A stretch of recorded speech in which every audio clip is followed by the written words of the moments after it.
Hello बच्चों, हम आपको अल्टरनेटिंग करंट चैप्टर में एक most important circuit LCR circuit बताने जा रहे हैं।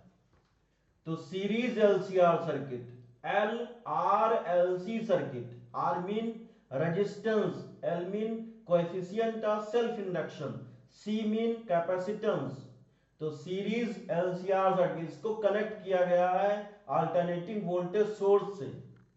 तो आर के अक्रॉस जो वोल्टेज है वो वी आर, एल के अक्रॉस वोल्टेज वी एल और सी के across voltage V C, equal to E naught sine omega T. ये alternating current source, voltage source है। तो इसे फेजर डायग्राम बनाते हैं। तो in pure resistive circuit, voltage and current both are in same direction. In pure inductive circuit, voltage leads with current by pi by 2. In pure capacitive circuit, voltage lags with current by pi by 2. तो ये phasor diagram है।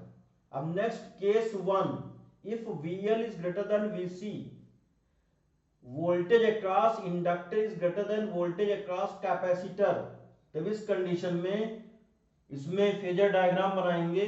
तो V VR and I both are in same direction। तो ये हो जाएगा VL is greater than VC mean VL minus VC हो जाएगा। तो इस डायरेक्शन में VL minus VC और VR इनका रिजल्टेंट, ये 5 phase difference between current and voltage. तो V की वैल्यू कैसे फाइंड करेंगे? V square equal to VR square plus VL minus VC का होल स्क्वायर, और V equal to IZ, Z impedance होता। तो IZ square equal to IR square plus IXL minus IXC whole square.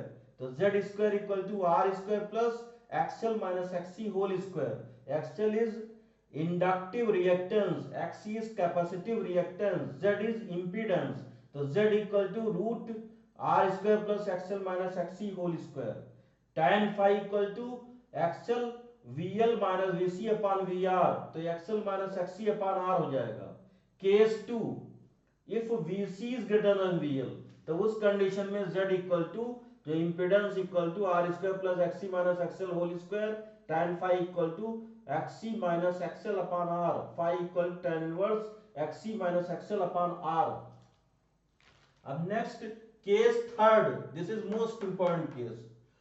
VC equal to VL, voltage across capacitor equal to voltage across inductor. अगर ये condition है, ये situation है, circuit is in the state of resonance, VC equal to VL, तो VC equal to IXC equal to IXL, तो XL equal to XC हो जाएगा।